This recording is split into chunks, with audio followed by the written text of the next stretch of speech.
Baffling training drill and why it all went so wrong for Nuno at Spurs. You at Tottenham are mourning the departure of Nuno Espirito Santo, but there was little rejoicing at the news either.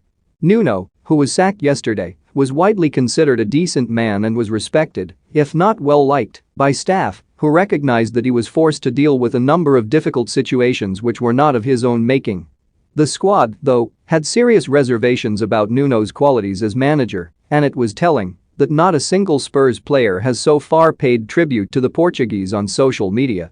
Nuno has always preferred working with a small group, and there was quickly a sense within the squad that you were either in or out under the 47-year-old. This sense of favoritism and hierarchy was emphasized by one of Nuno's biggest mistakes in the job, the decision to leave his entire first side at home for Europa Conference League trip to Vitesse Arnhem, effectively creating a two-tiered squad. Many of the players were unimpressed, with those in the de facto second side particularly angry and demoralized. An emotional Harry Winks expressed his frustration and the view of many of his teammates during an honest interview after the game, saying, "We're meant to be a team. Everybody should be fighting for a place in the weekend games. Motivation should be everybody fighting for the same cause." Winks paid the price for speaking out and has not been named in a squad since.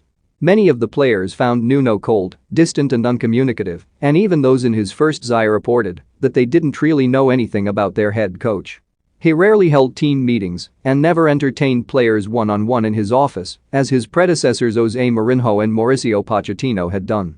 One established player was stunned when he discovered he had been dropped from the squad for an away game from a teammate rather than the manager, while there was a perception that Nuno was only really willing to speak to a handful of senior players. His reluctance to communicate extended to the dressing room, and he did not want to address the players immediately after matches, particularly defeats, believing emotions were still too raw.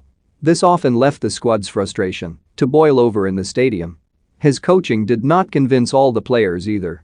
One drill in which the players were told to play out of position, with the forwards in defense and vice versa, left some players baffled and others amused. Nonetheless, there were some, including club captain Hugo Lloris, who respected Nuno and understood what he was trying to do. Youngster Oliver Skipp, perhaps the biggest winner from Nuno's reign, spoke recently about appreciating his concise instructions on the training ground, demonstrating that Nuno's sparse way of communicating could sometimes be effective. Tanguy Ndombele also liked Nuno, and it is telling that the more introverted members of the squad, like the Frenchman and Skipp, seemed to respond best to his methods. He was not an arm-around-the-shoulder type of boss, which other players found more difficult, particularly after Mourinho's charisma and Pochettino's warmth. Nuno also struggled to build bonds with supporters, not helped by his view of the media as a necessary evil.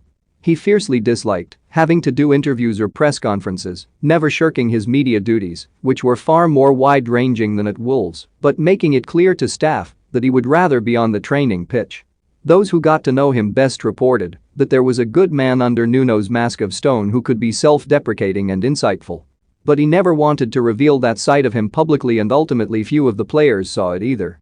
Some of these Spurs players have now seen off 2 or even 3 managers while continuing to underperform, and Nuno's lack of top-level experience and shortcomings as a coach gave them yet another excuse.